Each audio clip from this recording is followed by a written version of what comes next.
O jovem Mob retorna para a terceira temporada, e dessa vez, além de continuar com seu trabalho no escritório de investigação paranormal, o garoto tem que lidar com os dramas da adolescência e com a proximidade da formatura, o que para ele é mais assustador do que os fantasmas. Fala galera! Hoje no Resumindo Animes nós vamos acompanhar a terceira temporada de Mob Psycho, então partiu se inscrever e deixar o like, e agora bora pro vídeo. Começamos com o Mob sem saber o que escrever em seu teste vocacional, por conta de não ter ideia do que queria para o futuro, e mais tarde ele vai até Reigen, revelando o problema em que se encontrava, e o farsante fala que o garoto poderia ter uma carreira ali no escritório de investigação paranormal. Contudo, Mob não demonstra estar muito animado com aquela perspectiva. A seguir, o garoto, Reigen e o Serizawa atendem um cliente que havia levado ao local um boneco amaldiçoado, e o detetive charlatão faz Serizawa exorcizar a peça. Só que o cara é meio atrapalhado, e acaba quebrando o artefato, fazendo com que Reigen o cole com o Super Bonder. No dia seguinte, Mob continua indeciso sobre seu futuro, e se encontra com Mesato, que revela que o grande brócolis no meio da cidade havia se tornado um lugar de adoração para muitos fiéis da religião do capacete psíquico. E descobrimos que Mesato já tinha ideia do que queria para seu futuro, além de continuar com seu plano para tornar Mob famoso. Em seguida, o menino paranormal, Reigen e Serizawa vão investigar um caso de um homem de meia idade que se dizia amaldiçoado, e por isso a sua vida estava indo ladeira abaixo. Dessa forma, ele acabou sozinho, sem emprego e vivendo em meio à imundície. Então, os dois paranormais e o seu chefe charlatão ajudam o cara a se livrar do espírito que o estava assombrando, que se materializa como uma boca gigante com um batom rosa. Assim, eles conseguem fazer a vida do homem voltar ao normal. No outro dia, Mob continua sem saber o que faria da vida, mas o garoto revela a Reigen que apesar disso, o seu futuro seria longe dali, e o mestre apoia a decisão do aprendiz. Um tempo se passa, e toda a escola Sal começa a se preparar para o festival cultural, e Mob, junto de mais alguns colegas, ficariam responsáveis por montar uma casa mal assombrada. Já no escritório de investigação paranormal, Serizawa revela a Reigen que iria retornar a estudar na parte da noite, pouco antes de Haruaki Amakusa aparecer pela porta, dizendo ser um caçador de yokais que precisava de ajuda para enfrentar um grupo de monstros, chamado de os 100 demônios, e que tal grupo pretendia ressuscitar o grande rei yokai. Só que por conta do jeito doidão dele, Reigen não leva o cara muito a sério. É então que Haruaki joga uma lote de grana na mesa, e faz o charlatão mudar de ideia. Logo, vemos os três indo até um prédio abandonado na companhia de Mob, que estava bastante disperso por só pensar no projeto do festival cultural. E aí o grupo entra no tal prédio, onde encontram diversos yokais, e Haruaki tenta lutar contra um deles, mas falha miseravelmente. Então, Mob e Serizawa entram em ação com seus poderes psíquicos, destruindo todos os monstros facilmente. Em seguida, os 4 generais dos 100 demônios chegam, liderados pelo próprio rei yokai, que já tinha sido revivido. E Haruaki fica desesperado, pedindo que todos fujam dali. Porém, Mob e Serizawa derrotam todos os vilões com uma facilidade tão grande que deixa Haruaki impressionado. Mais tarde, o homem se despede dos outros, agradecendo pela ajuda e vai embora. E aí, passamos para o tão esperado dia do festival cultural, onde vemos que Mob criou uma fantasia de rei yokai, como a grande atração da casa mal assombrada. E alguns dias depois, Mob percebe o quanto tinha ficado popular quando as garotas passam a reparar mais nele, e isso o deixa mais confiante, e também um pouco desconfiado.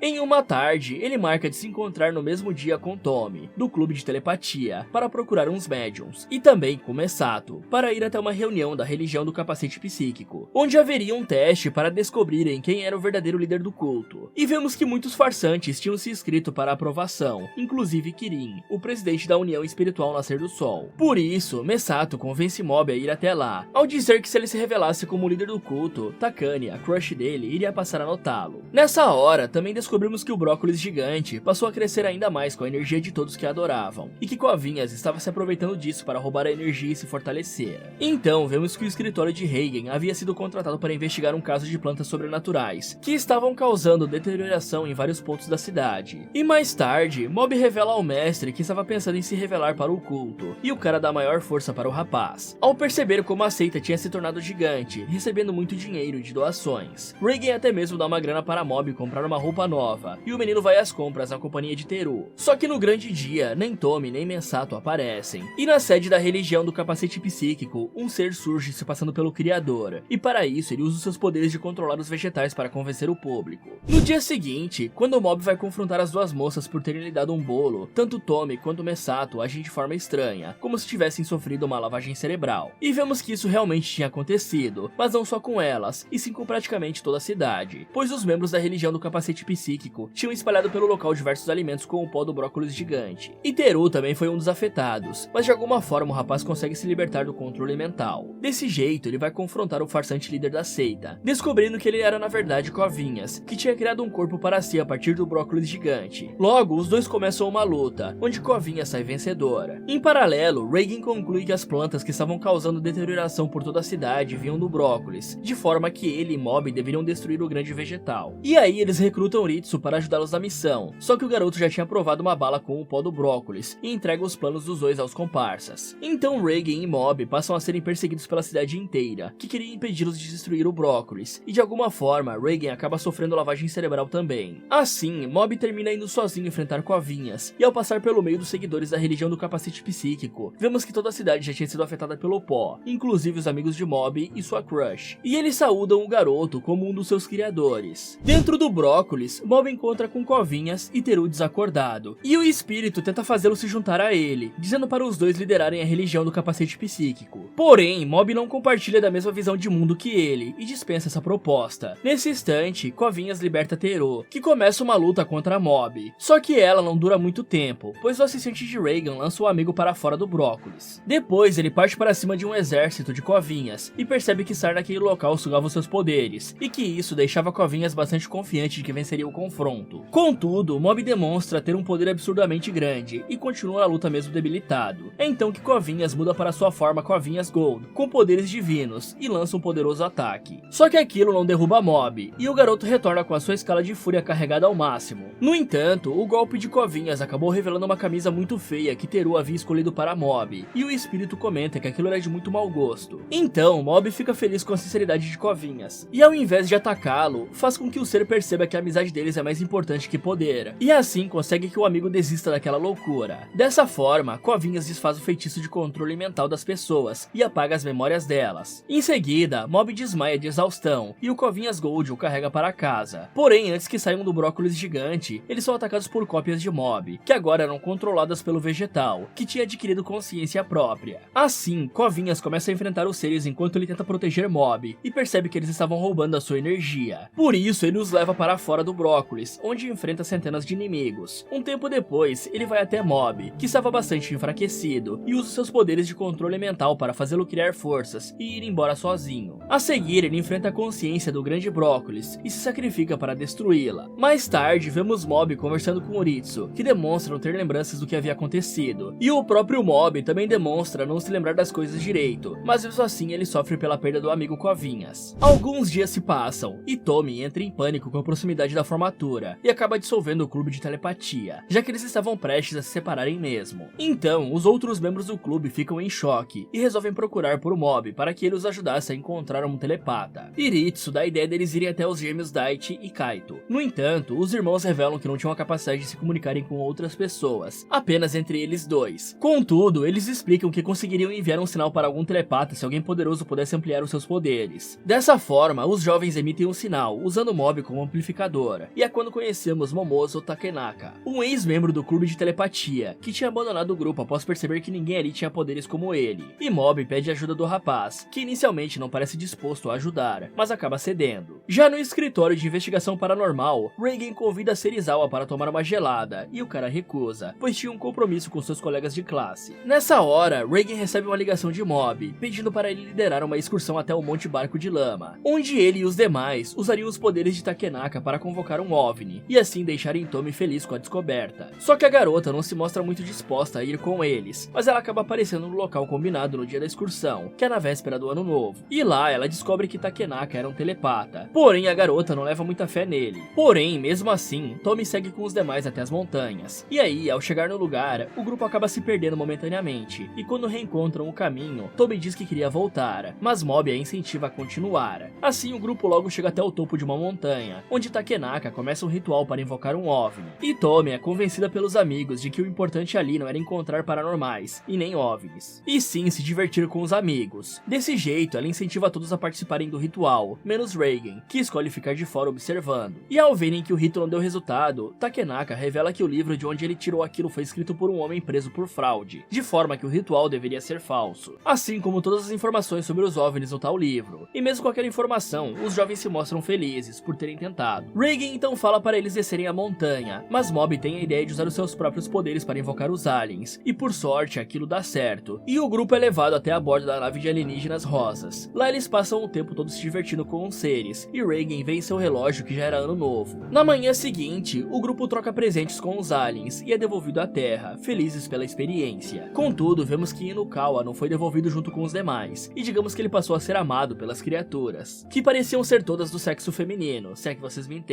E o rapaz não tinha como pedir para retornar à Terra, pois não sabia como se comunicar com os extraterrestres. Até que um tempo depois, ele enfim consegue pedir que fosse levado para casa, e quando chegou ao nosso planeta, as memórias dele ficaram um pouco bagunçadas. Já na escola, Mob fica sabendo que com o fim do semestre, Takane iria se mudar, e ele conclui que não dava mais para adiar os seus planos de se declarar para ela. Então, o rapaz busca conselhos com todos que pode, desde os fortões do clube de fomento corporal, o pessoal do clube de telepatia, Mesato, Reigen e Serizawa, até mesmo Teru e seu irmão Ritsu. Assim, Mob consegue reunir coragem e ligar para a casa da moça, marcando um encontro com ela no dia seguinte. No outro dia, o garoto amanhece feliz e vai em direção à escola, parando apenas para comprar flores. Porém, como ele não tinha muita grana para comprar um belo buquê, o jovem sai da loja com um pequeno ramo de flores. Só que aquela era a loja que Toshiki Menigishi foi trabalhar depois de abandonar Toichiro Suzuki, e ao ver o jovem por ali, ele desenrola pro garoto um grande e belo buquê. Dessa forma, Mob passa a caminhar feliz e confiante pela rua, quando ele vê um gato prestes a ser atropelado por um carro, e usa seus poderes para parar o automóvel. Só que nesse instante, um menino começa a atravessar a rua distraído, e não vê uma van vindo em alta velocidade. Então, para impedir que a criança seja ferida, Mob acaba sendo atropelado pelo veículo. Isso faz com que algo estranho aconteça, e Mob perca completamente o controle, causando terremotos e destruição por toda a cidade. E aí, as autoridades são obrigadas a emitir uma ordem de evacuação, devido ao caos que se instaurou, e Teru encontra Mob em um parque, mas não sabe o que aconteceu para o amigo ficar daquele jeito. Logo, uma luta começa entre os dois, com Mob demonstrando uma fúria incontrolável, e Teru percebendo que por mais que tentasse conversar, nada do que dissesse adiantaria. Até que em um ataque, Teru atinge um buquê de flores, e percebe que aquele era o ponto fraco do rival, mas Mob cria uma esfera protetora ao redor das flores, e lança Teru a uma grande distância. Depois, ele continua indo para cima do colega, e o encurrala próximo a um prédio repleto de inocentes. Mesmo assim, Mob não demonstra nenhum sentimento, e continua atacando Teru sem piedade. E por mais que o garoto tente resistir àquele poder arrasador, Teru termina derrotado. A seguir, Mob continua caminhando pela cidade, deixando um rastro de destruição por onde passa, e acaba chegando até o mercadinho onde trabalhavam Koyama e Sakurai, que partem para enfrentá-lo. Enquanto isso, Takane continua aguardando Mob no local em que marcaram, e Tomi, junto dos demais alunos, vem uma foto de Mob arrasando a cidade. Já no escritório de Reigen, ele e Serizawa veem a mesma foto e decidem fazer algo a respeito. Em paralelo, Toichiro e os outros prisioneiros estão em um avião sob a guarda de Joseph, se preparando para lutarem contra Mob, em troca de terem as suas penas diminuídas. E Toichiro simplesmente nocauteia todos os outros presos, dizendo a Joseph que ele era o único capaz de lidar com a situação. Depois, o cara salta do avião sem paraquedas. E aí, Toichiro chega justo no momento em que Koyama e Sakurai estão lutando contra Mob, e os ajuda a enfrentá-lo. Só que o menino derruba os dois ex-cicatrizes de forma extremamente fácil, e Toichiro percebe a diferença entre seus poderes e o do garoto. Nesse instante, Cho surge para ajudar o pai, e juntos eles lutam contra Mob para ganhar tempo, até que ele fique esgotado por utilizar aquela enorme quantidade de poder. Contudo, os dois não dão nem pro cheiro, e Toichiro pensa em se sacrificar para segurá-lo. No entanto, ao ver o filho e se lembrar da esposa, o cara desiste, reconhecendo que Mob era mais forte que ele, e prometendo que dali em diante abdicaria de usar os seus poderes, e viveria uma vida normal. Simultaneamente, Ritsu pensa que o irmão tinha perdido o controle depois de ser rejeitado por Takane, e corre para ajudá-lo, o encontrando em uma ponte. Lá ele tem um flashback da infância dos dois, e termina paralisado pelos poderes de Mob, tudo enquanto uma barra de explosão começa a se aproximar perigosamente ao número 100.